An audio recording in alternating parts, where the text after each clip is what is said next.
tudo bem com você? Seja bem-vindo ao CCS Cast, mais um episódio do podcast do Escritório Jurídico Celso Cândido de Souza Advogados. Escritório que fica aqui na cidade de Anápolis, Goiás, e daqui conquistou o mundo, já em uma história de 50 anos de serviços prestados. E hoje nós vamos conversar com a advogada familiarista Ana Luísa Lopes Moreira, que faz parte da banca. Vamos falar um pouquinho sobre esse universo que é a célula da sociedade. É o universo, começa a partir de uma célula, que é a família, né, doutora? Justamente. Muito bem colocado. Seja bem-vinda. Muito obrigada.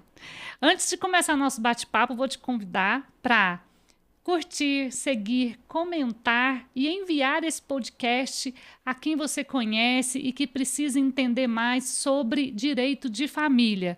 Vamos conversar um pouquinho, doutora Ana Luísa, para falar um pouco sobre a família em si. A família de hoje ela é bem diferente da família aí de alguns anos atrás, né? Sim, e os conceitos de família ele vem mudando ao longo do tempo, né?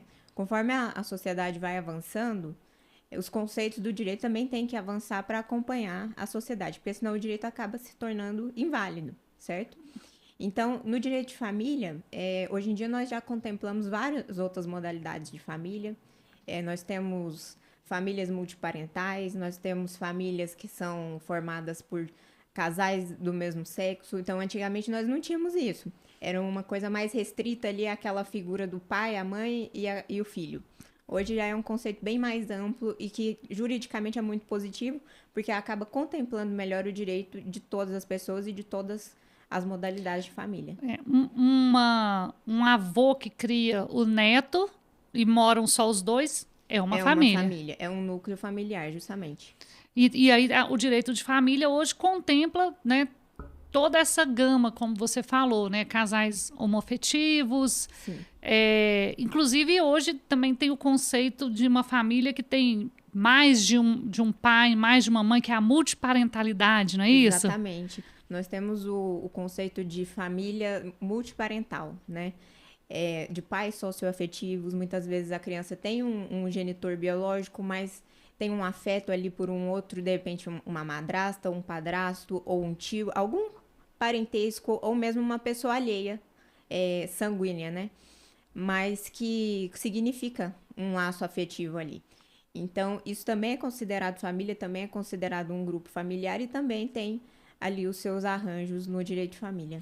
Pois é, doutora, então, hoje, na certidão de nascimento de uma criança, então pode constar lá o pai biológico, a mãe biológica e o pai socioafetivo ou mãe socioafetiva? Justamente. Hoje em dia isso já é reconhecido, já é pacificado pelo STF, né? Então, já pode constar mais de um genitor ali como socioafetivo no registro. Mas aí como que funciona?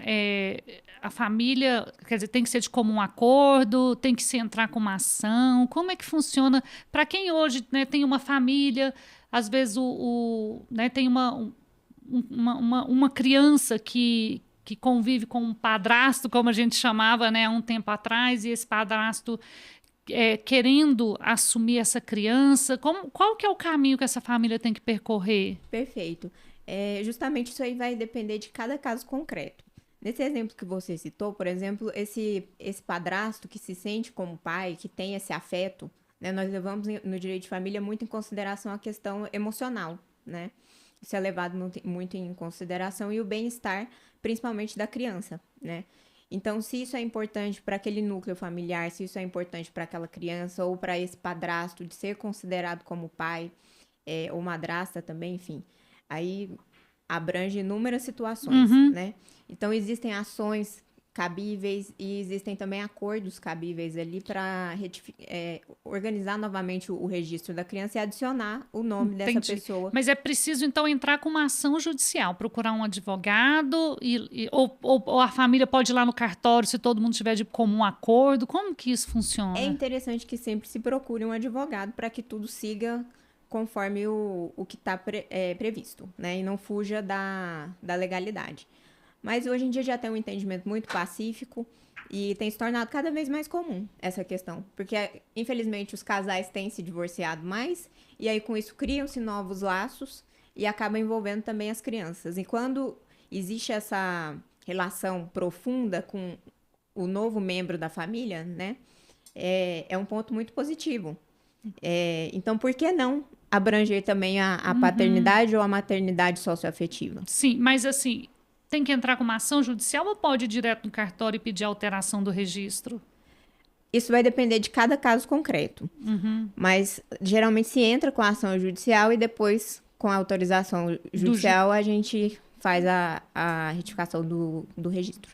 Agora, é importante a gente saber que uma vez que um pai ou uma mãe socioafetivo assume uma criança nessa condição, isso passa a ser ad eterno, não tem como voltar atrás, né? Igual no divórcio, vou separar da mulher e separo dos filhos. Passa a ser um filho.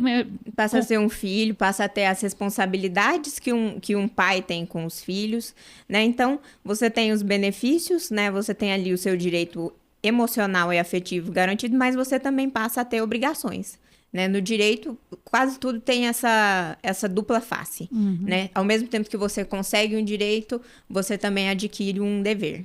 Então, o pai socioafetivo, caso se separe, né, ou mãe que se separe, né, do companheiro, companheira, enfim, passa a ter obrigação de pensão com aquela criança, dever de visita. Sim. Indo até mesmo a direitos aí hereditários, né, futuramente pensando numa herança. Justamente, isso já é um ponto um pouco mais controverso, mas já é pacificado também o entendimento de que não se pode distinguir, porque nós temos tanto no Código Civil quanto na Constituição que não se pode distinguir os filhos adotivos daqueles filhos legítimos.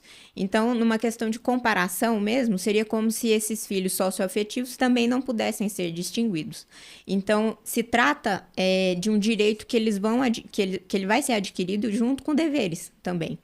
E que isso pode repercutir aí durante uma vida toda. Então, a gente está passeando aqui pela família, né, gente? Começamos a falar aqui hoje dessa questão do terceiro que entra, de repente, na certidão de nascimento das crianças, mas quando a gente fala de família, né, hoje esse conceito é tão amplo que inclui até os animais? Inclui até os animais. Vamos falar dos animais, são membros da família? Ainda não existe nenhuma regulamentação própria, né? Mas já existem entendimentos, já existem julgados no sentido, inclusive, de pensão alimentícia para os pets. O que é um caso muito interessante, porque a gente tem hoje a noção de famílias multiespécies. Ou seja, você tem a espécie humana, claro, mas se respeita também os animais como se fossem membros da família. E aí eles têm os seus direitos ali que já eram assegurados, por exemplo, a não sofrer maus tratos, né? Ao bem-estar, ao cuidado, mas hoje em dia, inclusive, com questão de pensão alimentícia. E também com quem fica a guarda. Com quem fica a guarda, a questão da visita também, porque muitas vezes os tutores ali, né, se separam, tem de repente um pet que eles têm um afeto por aquele animal, e aí eles podem regulamentar essa questão da visita, assim como se faz com as crianças, entende? E já existe muita movimentação aí de processo com relação a essa questão, doutora? Essa é uma pauta muito recente, né? Mas já tem bastante julgados aí que deferem questão de pensão alimentícia, né? E isso acaba ficando muito na esfera dos acordos ali entre o ex-casal, né? A questão do convívio com o animal. Mas a questão da pensão alimentícia, por incrível que pareça, ela já tem se tornado uma questão bastante comum dentro do direito de família. Até porque, gente, ter um animal envolve custos. Envolve custos, justamente. E muitas vezes os custos são mais altos quando a gente vê questão de saúde, de veterinário, de medicamento. Às vezes é mais alto do que até o tratamento com nós, seres humanos. Sim, né? E hoje muitos casais optam também por ter somente animais, né? Tratam como se fossem filhos. Então, é o que eu falei no começo, é o direito acompanhando a evolução social. Né? E aí, falando em casamento e união estável, a gente sabe que a união estável cresceu muito hoje, né? Já existe muitos casais que não querem mais, assim, não acham importante fazer aquele casamento tradicional. Tem um dado que fala que as uniões estáveis já representam metade, né, dos relacionamentos entre casais no país. Aí eu queria te perguntar, ainda existe vantagem em fazer o casamento civil convencional? Bom, Raquel, hoje em dia a união estável ela é equiparada ao casamento. Só que a vantagem do casamento é que você tem ali um contrato, casamento como se fosse um contrato, no qual você escolhe as cláusulas. Já na união estável, não. No casamento você tem o pacto antinupcial, então você vai escolher o seu regime de bens. Tem diversas possibilidades, então o casal ali em comum acordo no momento do casamento em cartório, eles têm essa possibilidade de escolher de acordo com aquilo que contemple melhor a vontade dos dois, o que na união estável já não acontece. Quando se constata a união estável, ela sendo equiparada ao casamento, imediatamente ela já é considerada como se fosse um regime de comunhão parcial de bens. Né? Então, acaba que limita um pouco esses desdobramentos dos direitos dos cônjuges ali, digamos, ou então dos companheiros.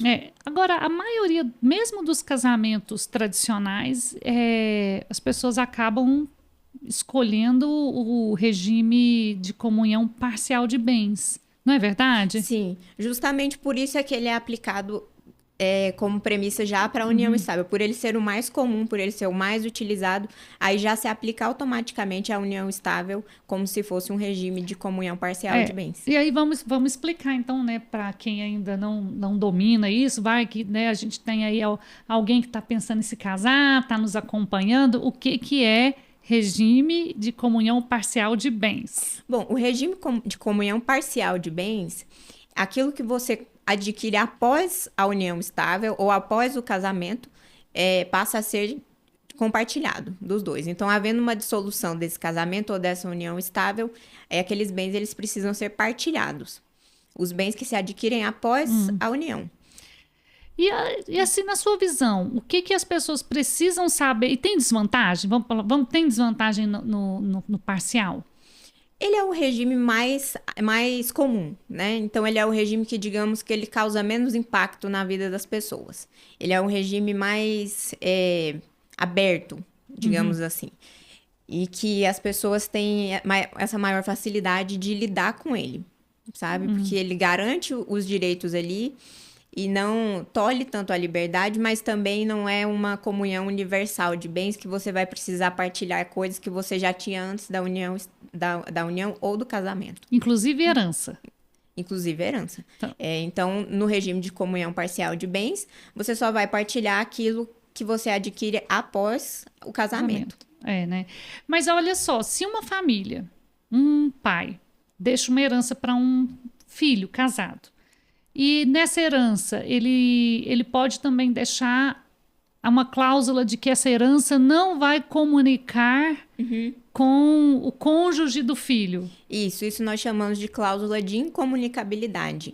Exemplo, se um casal adotar o regime de comunhão universal de bens, mas tiver uma herança com uma doação feita pelo genitor desse tipo, mas com uma cláusula de incomunicabilidade, mesmo sendo um regime de comunhão universal, tendo essa cláusula, esse bem não será partilhado com o cônjuge. Certo.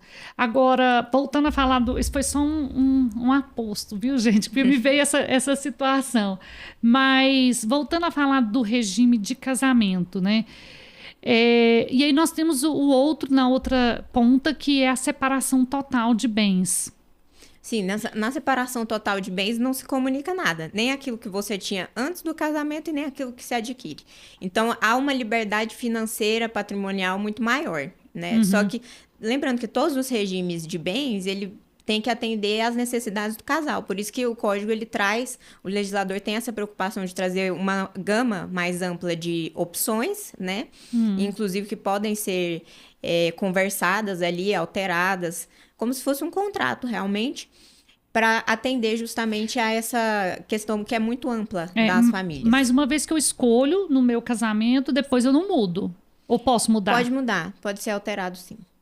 em comum acordo. Em comum acordo. Mas assim, eu queria saber de você se os casais estão conversando sobre isso antes de casar ou se eles acabam escolhendo o regime parcial de bens, assim, tipo a toque de caixa, já que é o mais comum, vamos embora nesse, né? Ou se você acha que está acontecendo o diálogo sobre esse assunto antes do casamento? Seria muito importante que acontecesse, porque é interessante que antes de uma união estável ou antes de um casamento, os dois ali estejam em comum acordo com relação a tudo, né? Então, para o direito de família, seria muito interessante se as pessoas tivessem esse diálogo.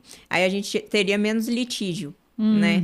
A área de família acaba sendo muito litigiosa, porque ela envolve muito as questões sentimentais e justamente essa falta de comunicação prejudica bastante as pessoas, tanto durante a constância da união ou do casamento, quanto depois, quando há dissolução. Se não houve conversa durante o casamento ou antes de se realizar, imagina depois. Porque tem que lembrar que é um contrato, É né? um contrato.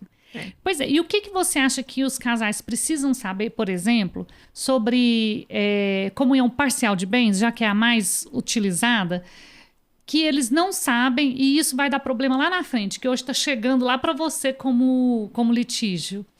O que mais chega para nós na questão litigiosa é essa questão de que, de repente, eles não querem partilhar um bem e aí ficam alegando que esse bem foi adquirido antes da união estável, aí precisa ter toda uma comprovação, então isso acaba virando como se fosse uma bola de neve ali e gera muito litígio.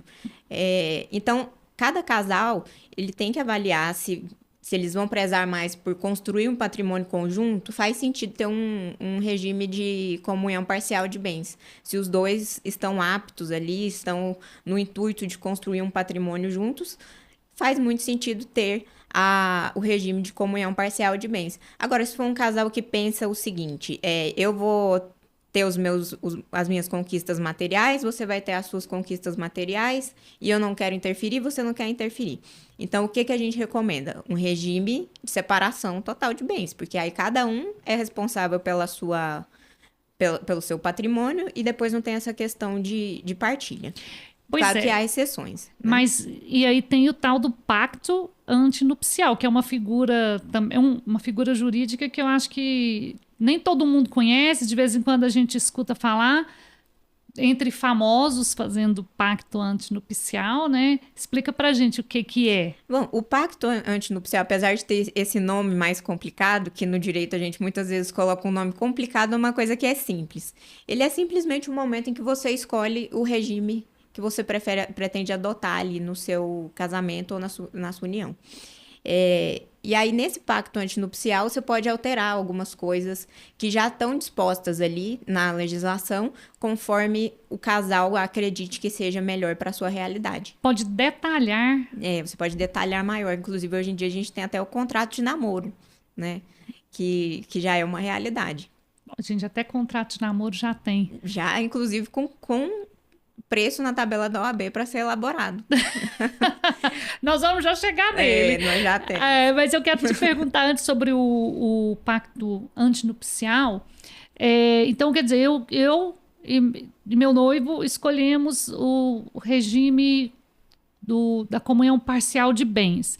Aí eu faço o pacto antinupcial, que é um contrato, é um documento em que eu vou especificar, eu vou aprofundar alguns detalhes sobre essa comunhão parcial de bens, né? Justamente. Já existe na legislação esse detalhamento do que é cada regime, né? Mas ali com o pacto antinupcial, no momento em que você escolhe o seu regime, você também pode adequar ali algumas situações que você ache Vamos dar um exemplo de uma situação assim hipotética que pode ser interessante para um casal especificar o que é comum, que se especifique? Por exemplo, caso esse casal adote um regime de comunhão parcial de bens, mas em um bem específico ou naquilo que seja fruto do trabalho de um só, ele não queira que seja partilhado no futuro. Seria melhor que adotasse um outro regime, né? Mas caso queira adotar assim e fazer umas retificações ali no contrato, isso é possível. Entendi. Então, por exemplo, sei lá, eu vou abrir um consultório, sou dentista, vou abrir um consultório. E aí eu já quero deixar que todo aquele mobiliário que eu comprar, aquela propriedade ali que é relativa ali a um dinheiro, uma poupança que está na minha poupança e eu vou usar para comprar todo aquele equipamento, mobiliário. Só que eu vou comprar após o casamento. Eu comprando após o casamento em comunhão parcial de bens, seria dos dois. Perfeitamente. A sua dúvida, a gente consegue tratar os dois assuntos. Porque, por exemplo, se você já teria... Esse assunto é muito controverso. Porque você já tinha esse patrimônio financeiro que você utilizou para comprar os seus móveis antes de constituir o casamento. Isso. Então, teoricamente, aquilo já era seu. Então, não precisaria ser partilhado. Mas você adquiriu após o casamento. Aí você vê a dualidade do direito, entende? Então, é aquela figura porque virou um patrimônio. Virou um patrimônio depois. Mas você já tinha o recurso, e se você tiver especificado, não, esse recurso que eu tenho, ele vai ser utilizado para essa finalidade. Você já deixou isso claro antes, né? Então, lá na frente, isso pode virar questão de partilha? Pode, porque você adotou o regime de comunhão parcial de bens e esse bem foi adquirido depois. Mas você tem como contestar e tem como se defender ali dizendo que isso já foi comunicado antes, que você usaria um patrimônio que você já tinha antes da união para adquirir aquele bem. Então daí é importante um exemplo de que poderia estar listado ali no pacto antinupcial. Exatamente. Quis trazer assim, um exemplo até para as pessoas entenderem na prática, né? Exatamente. Que às vezes quando você vai... Por isso que é importante conversar, né? Às vezes procurar um advogado, explicar para ele ali a sua situação de vida, os seus projetos, até para poder entender como que a lei pode... Como você pode usar melhor, né, os mecanismos da lei, né, doutora? Sim, justamente. A figura do advogado, ela é indispensável. As pessoas, às vezes, quando estão começando um relacionamento, é aquela questão da paixão, do amor, de quero passar a minha vida toda com você, e na hora do divórcio, vira tudo um ódio, né? Então, para evitar esse litígio todo que a gente tem com o divórcio, com partilha de bens, com questão de guarda, seria interessante que as pessoas tivessem a mesma preocupação que elas têm na dissolução do casamento ou da união estável, antes de contrair esse matrimônio, entende? Porque se elas tivessem essa preocupação de ter um auxílio jurídico antes, talvez não chegasse nenhum divórcio, né? Porque eles já teriam ali um esclarecimento maior sobre todas as questões, e isso ajudaria até na questão da vida ali do casal. O combinado não sai caro, né? Exatamente, não comprar gato por lebre, né? E assim, provavelmente é a minoria que te procura nesse momento, né? Quase ninguém procura advogado nesse momento. O advogado, ele entra só no momento em que tá tudo acabado e quer fazer a dissolução e querem resolver a questão dos filhos e a questão da partilha. Aí o advogado entra como essa figura, né? Que a gente... Então, assim, eu acho que é importante a gente dizer aqui, né? Que então as pessoas podem e devem procurar um advogado para uma consulta, para uma orientação. Sim. Né?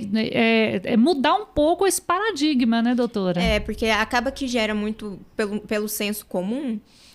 Os casais muitas vezes não evitam procurar uma assistência jurídica enquanto eles estão ali nessa fase de construção do relacionamento, porque acaba parecendo que tem uma dúvida ou acaba gerando uma briga, mas na verdade deveria ser o contrário. Eles deveriam buscar essa assistência jurídica justamente para prevenir esses problemas futuros. Fica parecendo que está desconfiando de mim, né? Acaba gerando esse tipo de intriga, porque no direito de família a gente leva muito em consideração também o lado emocional, né? E assim, você falou do contrato de namoro. Por que foi criado um contrato de namoro? Como você falou, a lei ela vai evoluindo na medida em que a sociedade evolui. O que aconteceu, o que está acontecendo com os relacionamentos para chegar ao ponto de existir um contrato de namoro? Bom, o contrato de namoro, Raquel, ele surgiu justamente a partir do momento em que a união estável ficou equiparada ao casamento. Ou seja, é muito fácil você confundir um namoro com uma união estável. E aí você passar a ter obrigações de casamento. É um assunto um pouquinho mais complexo. Porque o que acontece? Como que se comprova uma união estável? A partir de 2 anos de convívio público, notório e com a intenção de constituir família. Por exemplo, fotos nas redes sociais das pessoas juntas, a sociedade tem um conhecimento daquele relacionamento, muitas vezes moram juntos ou passam grande parte do tempo no mesmo domicílio. Quer dizer que também não precisa, então, morar oficialmente junto para ser considerado união estável. Não precisa. Mas, assim, se ficar comprovado que passa metade da semana junto, entende? É essa questão do vínculo afetivo, dessa intenção de constituir família. Então, para que serve o contrato de namoro? Para já especificar, não quero uma união estável. Isso aqui é um namoro, mesmo que eu passe 5 dias da semana na casa da pessoa, é apenas um namoro. Sabe? Aí vem o contrato de namoro, que é para não ensejar essa questão da união estável e não trazer as decorrências, em caso de uma dissolução, né, que viriam de acordo com a partilha de bens ali, que já se aplica até na questão do casamento. Então vai se desdobrando. Exato, porque hoje em dia, né, a moçada começa a namorar, logo já tá morando junto, então tem que tomar cuidado, senão vai ser considerado união estável. Então o contrato de namoro ele vem justamente para como uma precaução mesmo ali do casal de não ter essa questão da união estável. E tem gente fazendo contrato de namoro? É um pouco raro ainda, mas tem. Inclusive já está ali na tabela da OAB precificado, né? Uhum. Então, eu acho que já tem virado uma demanda alta. Justamente porque a questão da união estável ou do namoro, aquele namoro que se arrasta muitos anos, né? Tá namorando há 5 anos... Pode ser confundido como união estável. Pode ser confundido com união estável e aí gerar esses efeitos em caso de dissolução da partilha, né? Aí você comprou um apartamento, estava namorando, termina o namoro, é considerado união estável e vai dividir seu apartamento. Exatamente. São essas situações. Então esse contrato ele vem justamente para prevenir esse tipo de situação.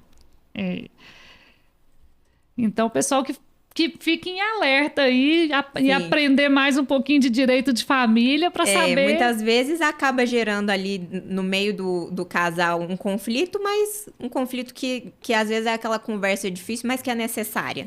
Então, eu acho que mais do que nunca é importante o diálogo, né, doutora? A gente tem que falar desses assuntos mais ácidos, né? Vamos dizer, as questões financeiras, né? Levantar as possibilidades, afinal, o que nós somos? Nós somos namorados ou nós estamos juntos? E tem que ter essa clareza, né? Sim, tem que ter essa clareza, porque aí você se resguarda, inclusive, de não sofrer essas questões de partilha de bens no futuro. Pode ser que a pessoa tenha deixado claro que ela não tinha intenção de constituir família, mas isso não ficou colocado em contrato, passaram 10 anos, 5 anos, 2 anos juntos, a outra parte, por algum motivo, deseja entrar com uma ação de partilha e ela vai conseguir, porque vai ter os efeitos da união estável e da comunhão parcial de bens. Então, assim, é fundamental o diálogo para você conseguir chegar ali com o seu parceiro ou com a sua parceira num acordo comum daquilo que se aplica melhor na sua realidade. Então, em que pese seja uma conversa chata de ter, ela é necessária. E ela também pode prevenir também questões futuras que vão complicar a vida de todo mundo. Certo. Vamos falar de um assunto que é a sua maior demanda, tenho quase certeza, que é o divórcio. O divórcio tem sido uma demanda muito alta. E aí ele já vem acumulado com a partilha de bens, já vem acumulado com guarda, com pensão alimentícia, então envolve muita coisa. Normalmente os casais estão chegando já em acordo ou em pé de guerra lá no consultório do advogado? Eles chegam, na maioria das vezes, em pé de guerra, que eu vou te contar, porque justamente por eu observo que seja essa falta de diálogo durante a relação, entende? E antes mesmo de terem a certeza de construir aquela relação. E aí tudo que está mal resolvido, inclusive afetivamente entre o casal... acaba refletindo no processo. Então, a gente tem muito mais casos de divórcios litigiosos do que de divórcios consensuais. Olha só, a maioria está sendo litigioso. É litigioso, a maioria. E assim, quando é consensual, dá para ter um advogado só? Sim. Quando você tem... totalmente consensual ali, Já tem um acordo com relação, exemplo, se tiver filhos, já tem um acordo com relação à guarda, o casal tem uma boa comunicação, eles estão de acordo com relação à partilha de bens, com relação à guarda, com relação à pensão, pode sim procurar um só advogado que pode, através de procurações, representar ambos, fazer uma minuta ali de um termo de acordo e só pedir a homologação em juízo. Precisa ser em juízo quando envolve menores, mas caso não envolva menores, pode ser feito até de forma extrajudicial. Então, você vê que quando há diálogo, se afasta o litígio e as questões acabam sendo muito menos burocráticas e mais rápidas e fáceis de serem solucionadas, inclusive mais baratas também. Porque quando tem litígio, aí tem que colocar o juiz para analisar o caso, né? Sim. O juiz vai precisar de tempo ali para analisar, né, as petições, né, as manifestações. Exatamente. E aí, muitas vezes isso se arrasta aí por anos e acaba gerando um litígio, vai levando a outro litígio, as partes acabam se implicando mutuamente, e às vezes utilizam das crianças ali no meio, e isso acaba gerando um prejuízo muito grande processual e principalmente ali na saúde mental de todos os envolvidos. E aí, falando em divórcio, né, quando há filhos, hoje a guarda compartilhada é o que predomina, né, nas decisões, né, relacionadas aos filhos. Antigamente se falava muito assim, a guarda automaticamente era da mãe. E hoje isso mudou, não mudou, doutora? Bom, hoje em dia é preciso a gente separar os institutos de guarda, de convivência, de domicílio e de pensão. Em que pese eles estejam correlacionados, eles não são a mesma coisa. Né? Então, hoje, assim, a regra é a guarda compartilhada. Só em situações de exceção, quando há violência, quando há quando um dos genitores representa um perigo ali para aquela criança, aí é deferida a guarda unilateral para o outro genitor. Mas a regra é a guarda compartilhada. E aí, qual que é a diferença de guarda compartilhada para domicílio? Porque, às vezes, muita gente pensa assim, então a guarda compartilhada, a criança vai ter 2 casas. Vai morar metade da semana na casa do pai, metade da semana na casa da mãe. Terça, quinta e sábado no pai, segunda, quarta e sexta na mãe. Isso acaba criando uma confusão na cabeça da criança e isso não é muito bem visto juridicamente, né? Então, por isso nós separamos todos esses institutos. Ou seja, a guarda compartilhada, ela diz respeito à autonomia de ambos os genitores de tomarem as decisões acerca da vida do menor. O domicílio do menor, ele vai ser fixado com um dos genitores, mesmo tendo a guarda compartilhada, certo? Então, não interfere. E agora, a convivência, ela vai ser fixada de acordo com o que for ali da dinâmica da vida daquela criança e do que atender ao melhor interesse do menor. O mais comum é que sejam finais de semana alternados, né? Pelo menos crianças a partir dos 2 anos de idade, 3 anos de idade, já podem pernoitar junto com o outro genitor passado o final de semana. Quando são crianças com a idade mais tenra, geralmente elas passam os sábados alternados das 9 da manhã às 6 da tarde. Então, isso vai depender muito da decisão judicial, da análise de todo o caso ali. Entendi. Então, quer dizer que guarda compartilhada não é a mesma coisa que domicílio. Né? O domicílio, normalmente, a criança ainda tem um só, até para... A criança só tem um domicílio. Ela tem o lar referência que vai ser fixado com um dos genitores. O que não impede o outro genitor de exercer as suas visitas. E nem de interferir na questão da criação e das decisões na vida do menor. Tá, então vamos só explicar o que é a guarda compartilhada nesse sentido da gestão da vida da criança. Vamos dar um exemplo prático. Antes, quando a guarda era da mãe, o que a mãe podia fazer que o pai não tinha mais, digamos assim, ingerência, e o que hoje, como que hoje funciona? Vamos dar um exemplo prático. Bom, eu entendo, eu consigo explicar da seguinte maneira. Se fosse uma guarda unilateral, esse genitor que detém a guarda unilateral, ele tem mais poderes em decisões ali na vida da criança do que o outro genitor que não detém. Não significa que esse outro genitor não precise ser consultado para nada. Mas acaba que ele não tem tanta autonomia quanto o genitor que detém a guarda unilateral. Por isso, esse regime ele é uma exceção hoje em dia. Ele só é adotado em casos muito específicos. Agora, a guarda compartilhada, existe essa conversa entre os dois genitores, os dois entram em um acordo sobre as decisões, por exemplo, escola da criança, onde a criança vai estudar, qual vai ser o plano de saúde, vai fazer uma viagem. Inclusive, isso é um ponto muito importante. Na guarda unilateral e na guarda compartilhada também, se a criança for fazer uma viagem internacional, independentemente do regime de guarda, é necessária a autorização do outro genitor, mesmo que seja uma guarda unilateral. Seria, então, uma exceção da guarda unilateral.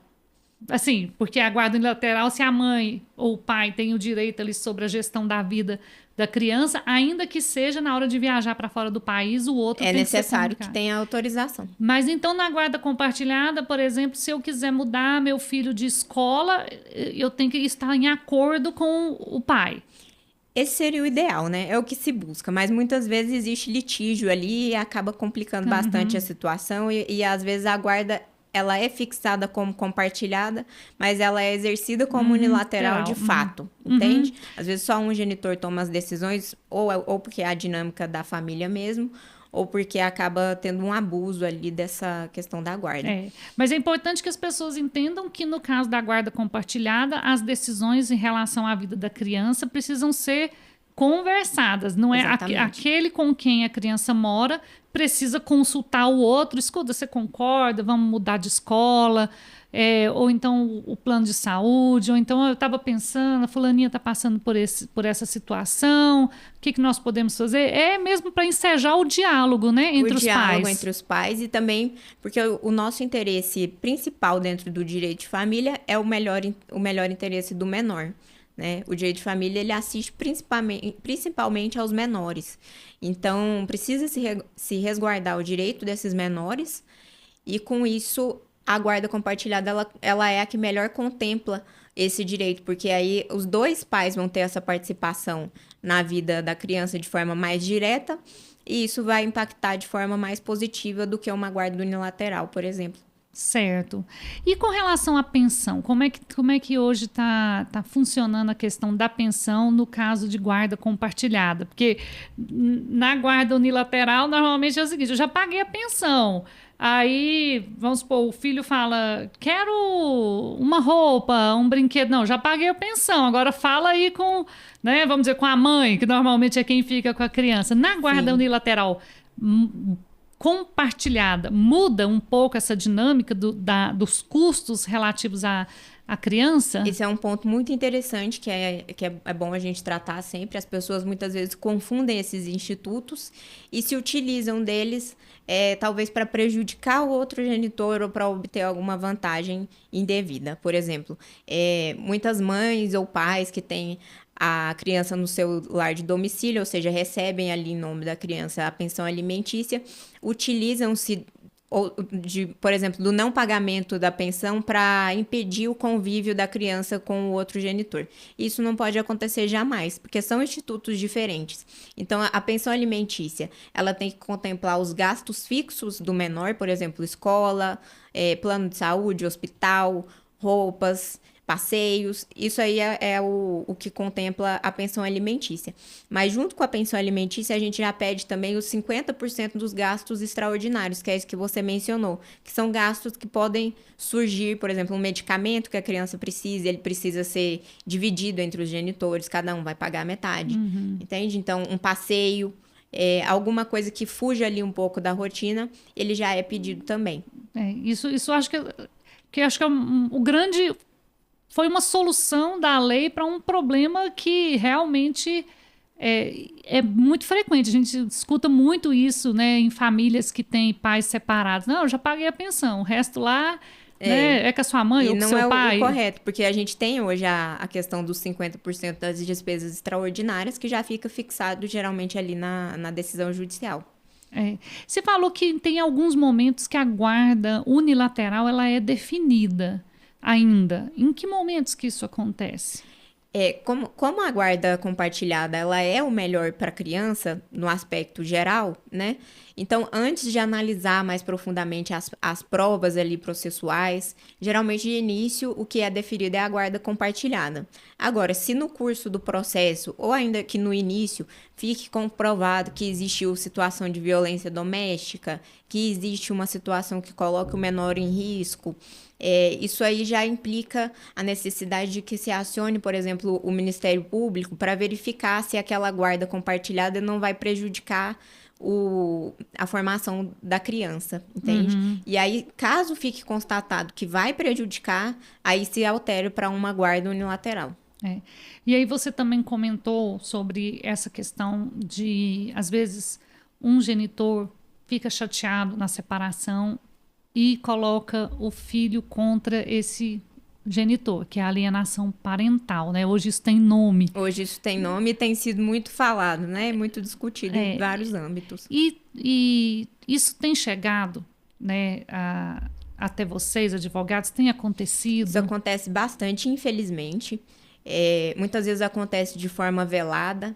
Então, não temos tantas ações assim de alienação parental, mas acaba que dentro dos processos ali, você entra com um processo de pedido de pensão alimentícia, de regulamentação de guarda, ou então um divórcio acumulado com pensão, acumulado com regulamentação de guarda, e esse processo ele vai levar anos e ele vai tendo seus desdobramentos.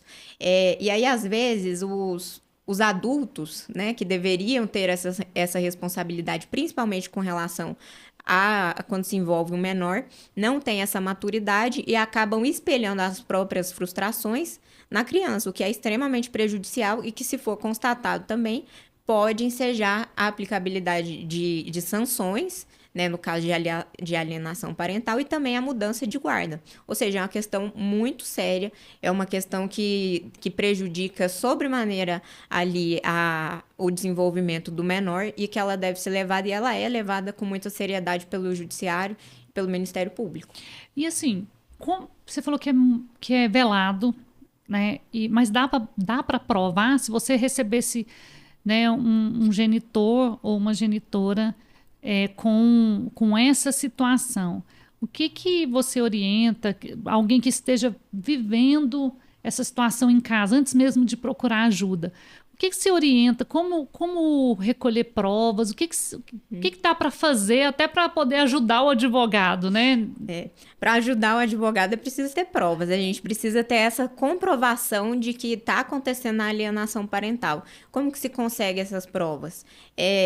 Prints de conversa de WhatsApp hoje em dia já são aceitas, áudios, comprovações de que, por exemplo, o outro genitor não está cumprindo, se já tiver uma decisão judicial, não está permitindo que a criança tenha o convívio, ou está impedindo esse convívio do menor com o outro genitor de alguma forma, não entrega na data correta, ou não busca na data correta.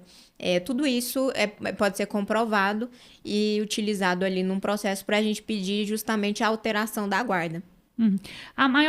A penalização de uma pessoa que pratica alienação parental contra o outro genitor, qual é? Bom, isso já vai mais para o âmbito do criminal, pode ensejar ações criminais também, a questão da alienação parental, mas na esfera do direito de família, é uma sanção grande, assim, a gente diz sanção mais no direito penal, mas é uma punição para esse genitor, a perda da guarda, digamos assim. Ele não vai perder o direito, o pátrio poder sobre aquela criança. Contudo, ele pode ter uma guarda que era compartilhada, que ele participava mais ativamente da vida da criança, alterada para uma guarda unilateral, o que vai restringir um pouco mais o acesso dele à vida desse menor. A criança pode ter que mudar o domicílio. Justamente. Certo. É uma coisa para se pensar hoje, né? O que já foi cultural, hoje não se pode mais fazer isso. Não né? se pode. Não se pode falar mal do genitor para a criança. O Ministério Público e o Judiciário estão de olho justamente nisso. Se está sendo respeitado o melhor interesse da criança, se essa criança está tendo um desenvolvimento saudável ou não. Então, todos os olhos e ouvidos do Judiciário, do Ministério Público, é voltado à criança. Então, se ficar constatado que essa criança está sofrendo por alienação, está sofrendo algum tipo de abuso ali, essa questão da guarda, a questão da convivência, a questão também do lar referência, né, de domicílio do menor, isso tudo pode ser alterado, desde que comprovado. E aí a vida vai seguindo, os filhos crescem, né? Às vezes o casal não se separa e a gente chega aí, né, na nossa melhor idade. E o direito de família também inclui o direito do idoso, né, doutora? O direito do idoso também. O idoso, ele tem os seus direitos, né, ali conceituados no Estatuto do Idoso. Então, tudo isso é dever da família, dever dos filhos. Assim como quando são crianças, os pais têm a obrigação de zelar pelo cuidado, pela dignidade, pelo bem-estar dos menores. Quando os pais envelhecem, esses filhos também passam a ter essa obrigação de zelar pelo cuidado, pelo bem-estar e pela dignidade humana desse idoso. E por que foi preciso criar um estatuto para garantir esses direitos? A que ponto a nossa sociedade chegou para precisar de lei para isso? Isso é um ponto muito triste, porque a maioria das leis que são criadas, elas são criadas por um motivo grave, por um motivo de recorrência. Então, sendo muito recorrente, por exemplo, a questão de abandono ou de negligência dos idosos, é necessário criar um estatuto para que haja punição, para que haja, no caso, dano moral. A pessoa que comete essa negligência com o idoso, ela pode responder tanto civilmente quanto penalmente, né? Então, infelizmente, por haver uma ocorrência muito grande disso, foi necessária a criação do Estatuto do Idoso, igual a criação da Lei Maria da Penha, por exemplo, justamente devido à alta quantidade de violência doméstica e familiar que existia. Então, quando existe um comportamento social muito grande, num sentido ruim, é necessária a criação de um instituto jurídico que contemple e que ampare justamente aquele direito que está sendo negligenciado. E que tipo de negligência assim, que você acha que você tem observado que é mais comum em relação aos idosos hoje? Os idosos, muitas vezes, eles se sentem abandonados, né? Esse é o maior problema que a gente tem enfrentado, que a gente tem visto por aí. Mas também existe a questão do desamparo financeiro. Muitas vezes aquele idoso, aquele pai ou mãe que os filhos cresceram, talvez foram para longe, tocaram a vida, né? Como se diz por aí. Ficam num abandono financeiro. Só que há de se destacar que os familiares podem pedir entre si a pensão alimentícia, então esses filhos têm obrigações também, além das obrigações já intrínsecas ali à sua atividade filial, né? Eles têm obrigações patrimoniais também, por exemplo, ele não pode deixar o pai ou a mãe desassistido patrimonialmente, sem dinheiro para comprar um remédio, esse tipo de coisa. Né? E agora, com relação ao... Você falou do abandono, queria que você comentasse a situação assim da nossa sociedade, né? Vamos dizer, quem está aí na lida, as pessoas trabalhando, ocupadas, correndo ali com a sua vida, e aí é quando de repente deixa de dar esse apoio emocional para os pais, que às vezes já, né, de visitar. Isso a legislação também condena esse comportamento. Sim, isso já é amparado juridicamente e tem essas sanções penais e também na esfera civil, também do dano moral. Mas é claro que isso tudo vai ser avaliado em cada caso concreto, né? Vai depender bastante ali da dinâmica, se ficar comprovado que realmente houve um abandono, uma negligência grave, essa pessoa pode responder penal e civilmente. Nossa, doutora, muitos esclarecimentos. Acho que a gente conseguiu aí dar uma volta, assim, né, do nascimento, né, até a terceira idade. Justamente o direito de família é isso, ele ampara ali desde os direitos do que a gente chama de direito do nascituro, que é aquele que ainda está no ventre, né, materno, até a morte, os direitos sucessórios. Então, o direito de família ele é uma área muito ampla, né, ele engloba todas essas questões, desde o nascimento, o casamento, a dissolução e a morte, infelizmente. E aí eu queria uma curiosidade, o que te fez escolher essa área? Na verdade, eu fui encaminhada. Eu acredito que eu não escolhi o direito de família. O direito de família me escolheu, né? Tanto por questões pessoais, pela minha própria experiência ali enquanto criança com questões de guarda, com questões de Eu sempre observei isso, né? E também, ainda na época da faculdade, eu fazia estágios em delegacia de menores, então eu via muito essa questão dos menores infratores, muitas vezes vinham de lares que eram totalmente desamparados.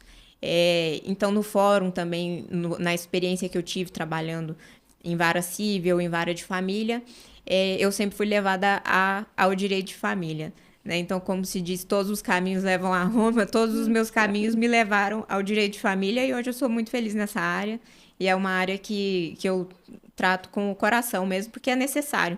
A gente tem que ter a postura e a figura de advogado, o domínio jurídico, mas também tem que ter esse acolhimento, porque o direito de família trata de questões mais sensíveis, né, e mais emocionais. Tem que ser um pouco psicóloga, né? Tem que ser um pouco psicóloga.